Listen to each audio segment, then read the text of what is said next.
Rejoice, Oilers fans. The Edmonton Oilers are moving on to the second round after defeating the Los Angeles Kings for a fourth straight year. Bow, bow, bow, bow, bow, bow. Let's go, baby. Let's go. Okay, a few days and $1 short. I am sorry. If you don't know, if you're new to the channel, definitely subscribe. Last video I did, guys, I said, let's see if we can get 200 likes. You guys absolutely crushed it. The Oilers are moving on. So let's see if we can get this bad boy to 300 likes. And I know a lot of you are probably going to be like, where have you been, Trev? Where have you been? It's been so much has happened over the last week. And I apologize for that. I am in the middle of moving. So that's what I've been doing. But I had to give my thoughts on this. It is the weekend. And if you can tell, why are you wearing this, Trev? Well, I was just out enjoying the sun. It's like plus 27 right now. I'm not going to lie. I didn't put on any lotion. Oh, now that I think of it, I'm actually really red. Well, that's okay, but let's go. The Oilers are on to the second round, and I have so much to say. So, guys, if you're new to the channel, if you like all things Oilers, all things hockey, we're covering this, the whole playoffs, and, you know, I've been uploading videos now for the past 4 years. So, if you like what you're seeing, stick around, subscribe, leave a like, 300 likes. Let's see if we can do that, guys. I'm so pumped. I am so pumped, and I'm going to start off with the question of the video.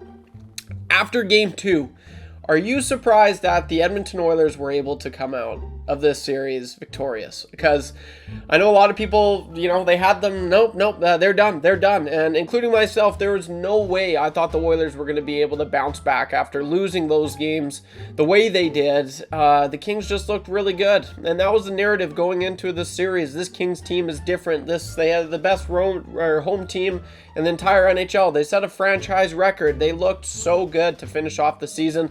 And there was that last game of that the Oilers played the Kings in the regular season. The Kings dominated. It was the Oilers B squad was out and they were just trying to hurt them, apparently, according to Philip Deneau. So much to get into. Stay to the end of this video because I have a special, if you don't know this, we got a sponsored segment now brought to you by www.timetrackers.ca, where I highlight the most liked comment in my previous video. So drop a comment down below as I read or interact with every single one. If you don't believe me, just give it a go. And this one, I'm giving a shout out to a certain someone who's been commenting on this channel for quite some time, because I just want to say quick little words to that person. So stay to the end of this video because I think you're going to get a kick out of it if you're an Oilers fan. But let's go, baby. The biggest thing, here's what I want to start off is this team is awesome. When they start and when they bring their A game, they are tough to beat. And that's kind of the thing that a lot of hockey experts and a lot of analysts have been having a hard time just getting their grasp around this team, because when they start, they're amazing. But when they don't start, this team just looks like an average team. And you saw that in 1 and 2, game 1 and 2 of the series. Game 1, I mean, they were terrible. And then push come to shove when they really needed to show up. You saw it in the third period. They almost had a historic comeback. It would have been amazing. And then Game 2, it was kind of the same thing. They just were sitting back. Game 3, they didn't, well, they actually did score first. You know, obviously they had the challenge, and that was kind of the turning point of the whole series, and I'll get on that in a little bit. But it wasn't until, Game 4 in the third period, and then in the overtime, and then Game 5, like the Oilers finally, that Game 5 of this Oilers team, I was just talking to my dad, and I mean, we were talking about it at work as well. I'll put a link in the description if you don't know where I work. I work for Edmonton Sports Talk. We talk all Oilers every single day. So I'll put in the link in the description because you guys definitely want to check that out. It's a lot of fun. We're having, I love my job. But more on that maybe on another video. But Game 5 was just unreal. It was so fun to watch. That was the best Oilers team. The best Oilers have played all year, and it's not even close. The scoring chances, like everything, coming out of the first period there, I know Derek Lalonde was like, you want to score, you want to try to reach for 12 grade A scoring chances in a game. The Oilers had that in that first period. Like, it was insane. So that's kind of what I'm getting at. When this Oilers team shows up, they're tough to beat. And, you know, frick it, I'll say it. I don't think they're beatable. Like, I don't think any team, when they come out of the gate like that, they are the best team in the league, but that's just the thing. They don't always do that. And so you're kind of like tinkering. Like you're like I really want to commit to cheering for this team, and I really do think they're going to go all the way. But then they have a stinker, and then they don't come out, and then they just look so bad. It's really like yin yang, and it's a roller coaster. It really is. And that's one thing that I've had a hard time with is, yeah, like I'm back, and I'm so, you know, hard for this team. that came out. No, that's not what take that back. Take that back. That's not what I wanted to say. Not hard for the team.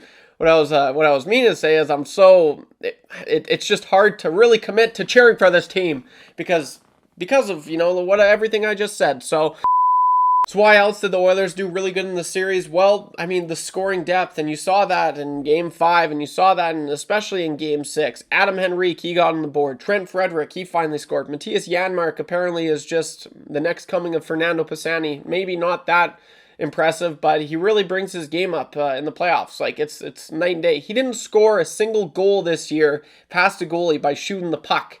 Both of his goals were deflections. One was a deflection, and then one hit his button in, so kind of a deflection, but that one wasn't even on purpose. Someone just shot a puck at him. It was Connor Brown, I believe. But he's got 2 goals this series, and they were really good goals. And then you talk about the play that Darnell Nurse, everybody's talking about. Matthias Janmark, he wides his legs, and Darnell Nurse was able to score that one. So it was just awesome, and the scoring depth is really showing up. I just mentioned Darnell Nurse, who had a pretty bad series, but he showed up. They haven't really had to rely on 97 and 29, aside for Game 1 there. And the crazy thing in saying that, they probably have the quietest series ever, and they're still leading the whole NHL in scoring with 11 and 10 points respectively. And no one's talking about it, which is kind of crazy. So the scoring depth has really showed up, and the Oilers, I mean, they've needed it. You talk about what it means for the rest of the team when they see Connor McDavid and Leon Draisaitl go out there and they're, putting the puck in the net and they're just having a hell of a game. Well, what does, that do for Connor McDavid and Leon Draisaitl being on the bench, being able to see these guys score? Like, they're going to get, they're going to be extra motivated, and they're going to be shot out of a cannon when it's their next shift. And I think that's why, the pieces are really just starting to click, and it's nice to see. Another thing I want to talk about is the goaltending. This has been probably one of the most controversial topics all year for the Oilers. Calvin Pickard, Stuart Skinner, who's going to play, who's better, this and that and this. But I tell you what, Calvin Pickard, that's his net, and until he has 2 maybe bad games in a row, that's probably what I'd say. I really don't think that's going to happen, man. I think he's making saves, and in the last game there, Game 6, he made a breakaway save on Warren Foegele. He made one save, I think, in Game 5 it was a breakaway against Adrian Kempe, who was just a sniper. And then he made a 2-on-1 save as well on Game 6 there. I'm sorry, I don't think Stuart Skinner's I don't think Stuart Skinner is saving those. And I feel bad, and that's the one thing at the station that I work at. Everyone's like, oh, Trav, you're such a Stuart Skinner hater. And I've been saying it all along. Stuart Skinner, there's this narrative going around that Darcy Kemper, his numbers are really backed up by how good the team defensively is in front of him. And I'm like, I've been saying that for Stuart Skinner for so long. He cannot win you a game. He cannot. And people say, oh, there was that Dallas game last year. Looking back at it, it wasn't like he stood on his head. A lot of those shots were pretty meh. I think any goalie in the NHL really could have. It wasn't a lights out performance. I remember I did pre and post that game, and we weren't like, oh, Stuart Skinner that was a phenomenal. He was okay, he made the saves when needed, and the Oilers did suck.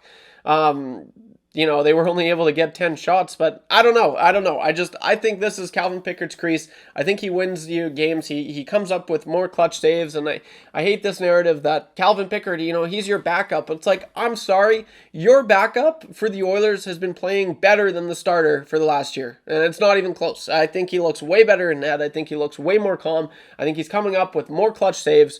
I think the team as well just plays better in front of him. I think when Calvin Pickard lets in a goal, the team kind of is just okay, that's annoying, but let's try and get one back. But when Stuart Skinner lets in a goal, it really is deflating for the Oilers. I really believe that when Stuart Skinner lets in a goal, the Oilers just really it hits them a lot harder. And maybe I'm reading into that. Maybe if you agree with me, drop a comment down below. That's just my thoughts. But and I think it's because they want Stuart Skinner to succeed. And they don't really have any expectations on Calvin Pickard. He goes in there, he gets the job done, but they rely so heavily on Stuart Skinner, and they want him to succeed so bad that when that goal gets let in, they deflate. I really do believe that's the case. So what are your thoughts on that? Drop a comment down below. But the last thing here, All right, I got two more things, guys, about the series. I just kind of wanted to give my thoughts on the series. And then I'm dropping a video tomorrow. If you stayed this far, thank you. I'm dropping a video on my series preview against the Golden Knights tomorrow. So stick around for that because I'm going to have a lot of fun with it. But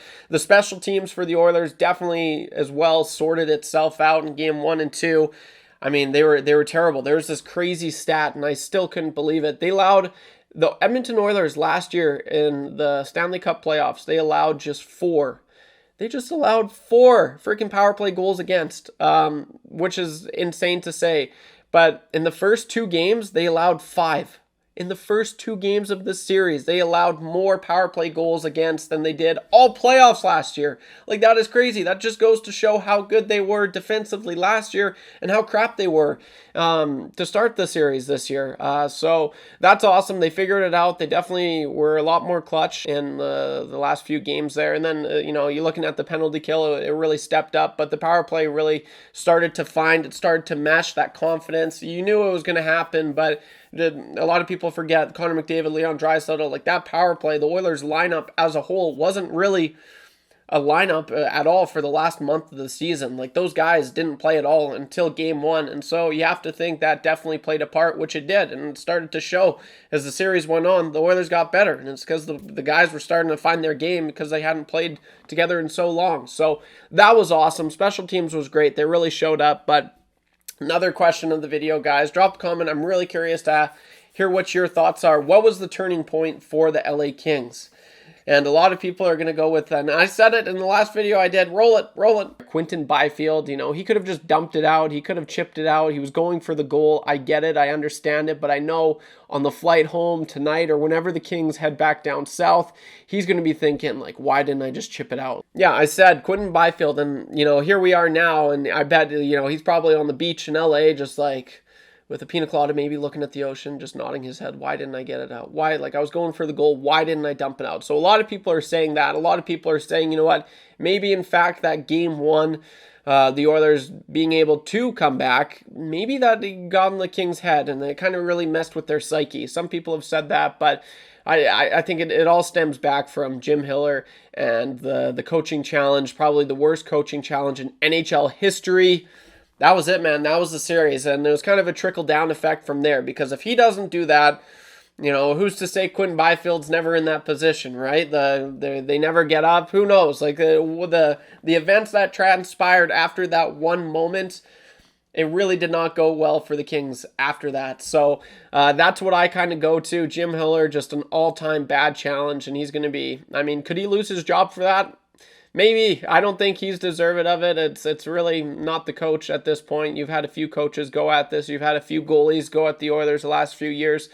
Something's got to change. I don't know what, but I'm telling you, this narrative, we had a lot of LA insiders, Dennis Bernstein, a lot of insiders on the station in the last 2 weeks just covering the series, and that was it. This LA team was made to take on this Oilers and was made to beat this Oilers. Well, here we are. It didn't happen. Back to the drawing board they go. Something has got to change, and I don't think it might be in management, it might be in coaching, but it's got to be with the players.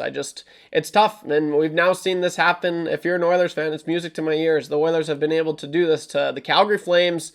Obviously, what happened, their roster completely exploded.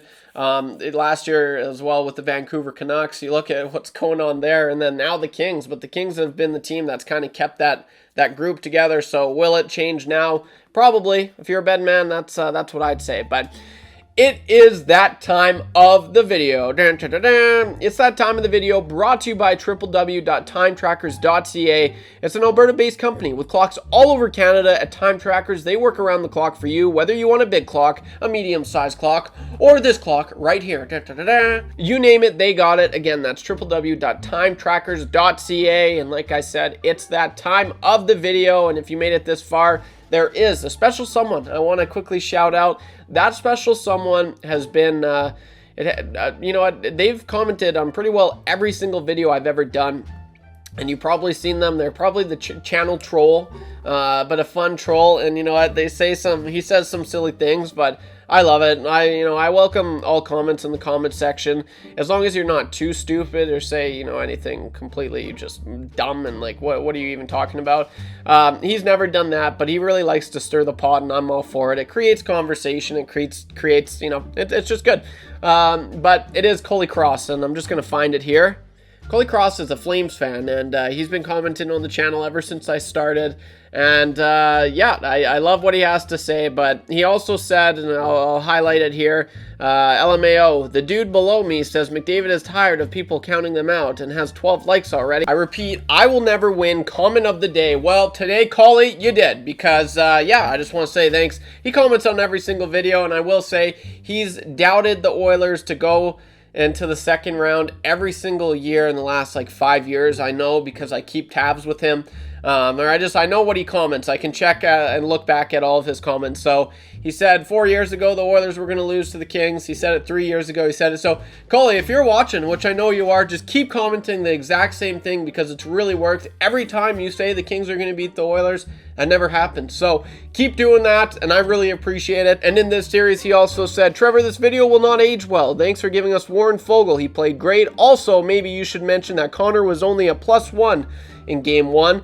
There was that one. And then, okay, Trevor, I never knew you did stand-up comedy. Oilers in a sweep or 7 games, LMAO, LA in 6. Well, here we are, Coley.